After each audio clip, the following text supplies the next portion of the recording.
I recently got back into video games, and I gotta say, I'm having a good time. Even though they're mostly old games, I'm still having fun. I recently bought one off of eBay called Prince of Persia: The Two Thrones. It cost me like $20, which helps me complete the Sands of Time trilogy collection. It's been great. Alright, so I just bought this game off of eBay. I've been wanting to play this game for a while. It's called Prince of Persia: Two Thrones, and I just killed these two guys just now. But for some reason, this guy's stuck next to a fireball. I try hitting him, but this is what happens. Yeah, I can't hit this guy. I don't know. I just thought that was kind of funny. I wanted to share that with everybody. I mean, it's an old game. It's like 2005. I mean, of course it's gonna be buggy, but damn. But as I'm looking into the modern gaming market, I'm starting to notice some really annoying things that really irk me, that seem to still continue even as of late, and it only seems to be getting worse. And with me getting back into the whole gaming market, I guess, I figured I'd take this time in this video to talk about all the things that completely annoy me in the modern gaming market. When it comes to the newest titles, they're completely overpriced. When I was growing up, I used to complain a lot about new games costing up to $60, because every time I was allowed to shop for them, my parents would only give me at least $50 to $40 just to buy anything I ever wanted, and I always go to the game section, usually at Walmart or Target or GameStop or whatever, and I would just buy whatever it is I can afford with that $50, because I couldn't go anything past that. Any new game I would want is always $60, and it always been unfair to me. Now, they're up to about $70 to $100. We already had the newest Mario Kart game be like $80, and that was used to sell the Switch 2, which is ridiculous because it's just another Mario Kart game that costs $80 for a new console.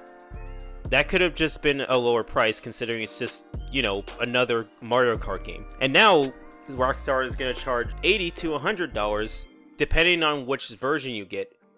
Which means if you get an $80 purchase of the game, you only get maybe a portion of the game, whereas $100 you get the full game. Why not just give them the full game? I don't get it. And especially knowing that minimum wage workers usually can't afford most of what the games sell, as the prices keep going up and wages are either stagnant or they just never go any higher, or maybe they go only a little bit higher but just not enough for people to actually afford or justify the pricing. I know some people would rumor the fact that the prices were just as high even back then with big titles, but that justifies it even less because wages were even lower back then, and it justifies it even less now, the fact that they just keep going up. I can't justify high prices for a hobby that's meant to be fun, but it shouldn't take this much from your wallet. And the fact that modern gaming seems to embody this so heavily makes it even more difficult to get into the hobby in a comfortable way. I just don't think it's fair. Now, if overpriced games weren't bad enough, some companies like to sell DLC. Now, DLC in of itself isn't a bad thing. To add a bit of extra content after the fact that the game has come out and they want to add a bit of content, that can be pretty fun to look forward to because if you've already liked the game already, well, now you get a little bit of extra. What I don't like is that they charge money for that extra content. So you're telling me on top of everything that they paid for, everything that they waited for with the game coming out that they paid full price for, now they have to pay an extra $20 for it? What kind of horse shit is that? I remember when Kingdom Hearts 3 first came out, a game series that's been going on for 20 plus years, and it finally came out with the one game that people wanted for years. And it leaves them with an unfinished product, especially when it got to the end, leaving us with an open-ended ending with Sora disappearing from the world. And it's just like, wait, why? And we never get an answer until another DLC part of the game comes out called Remind that charges you $20 in order to access it. I'm sorry, you have them wait 20 plus years for an extra bit of content while charging them an extra $20 for an extra bit of content after waiting that long for it? What are you guys on to think that that was justified? You fucking assholes. Either sell the game in a completely finished way and add the free content later, or just don't add it. Just have it finished. You already charge people so much money. Why charge them extra? It doesn't make any sense. At least Expedition 33, when they came out with their DLC, that was free. It's so shitty. It's just so shitty. Live service games are always a hit and miss, and there are very few that are successful. Yet for some reason, seems to be an abundance of these live service games trying to find themselves as marketable and profitable. And there's already been too many failed attempts to show that there's a very small market in this market of gaming. And it's already pretty annoying when they try to nickel and dime anyone who tries to buy into it with all these microtransactions. But what annoys me even more is when you have to unlock things through paywall. Even free-to-play games do this, like with Fortnite, Marvel Rivals.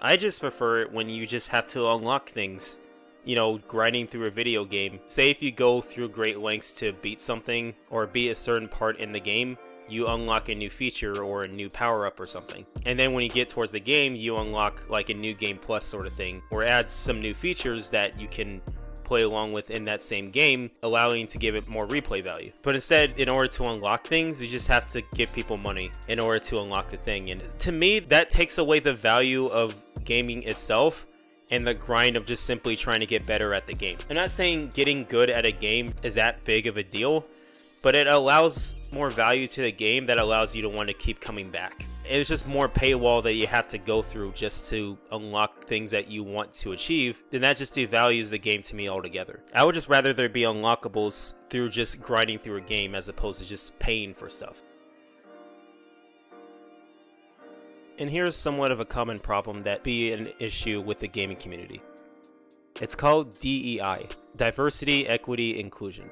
So I didn't really get this at first, but I've noticed a lot how it affects how people see gaming, and it just kind of ruins it for a lot of people. I didn't want to get too much into this topic because I just wasn't sure what to say about it until I actually knew exactly what the pinnacle of its real issue. And it boils down to this. This is sort of the inclusion where people get hired for jobs based on their background and identity rather than their knowledge and skill set. You notice how backwards that is? When you really think about it, they're hiring people based on their race, their gender, or their sexual orientation, or gender orientation. That doesn't sound productive in any company whatsoever, whether it be gaming or literally anything else. I'm just trying to picture, why is that a priority in terms of inclusion?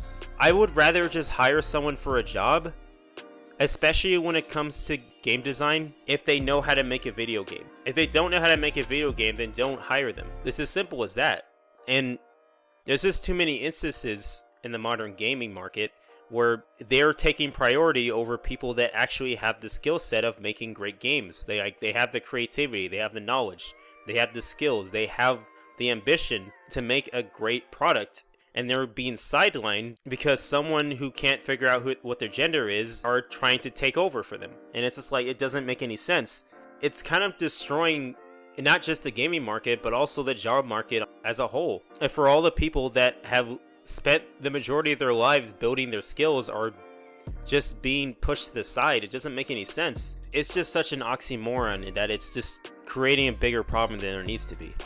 But I think the biggest concern I have with modern gaming that I honestly can't ignore is the push for lack of consumer protection. So if you heard the announcement that PlayStation is ending their stream of physical media, it basically stirred the entire gaming community, having them signing petitions left and right trying to maintain it. PlayStation doesn't seem to budge, and only leads people not to want to buy into it in the first place. Here's the thing though, like I said, with consumer protection, it should be the main priority, whether it be disc or digital.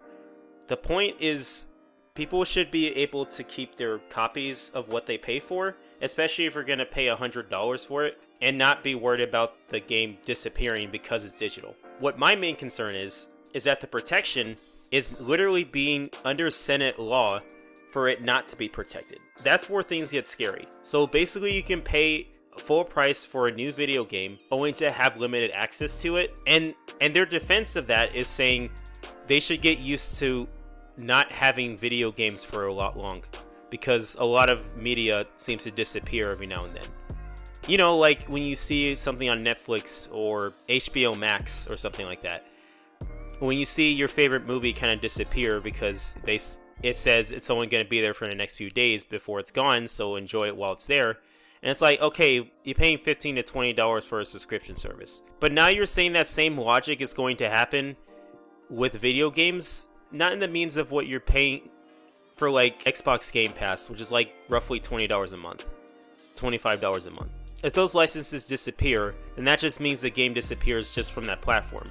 You're saying that a whole game that you pay hundreds of dollars for is going to disappear despite you paying hundreds of dollars for it, in the same way that you would lose a movie on Netflix? What kind of backward ass logic is that? If you paid full price for a game, especially that high of a price, you should have that game for life anyway, whether it be physical or digital.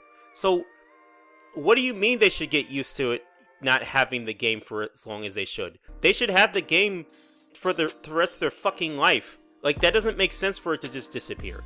Why is that the logic of here?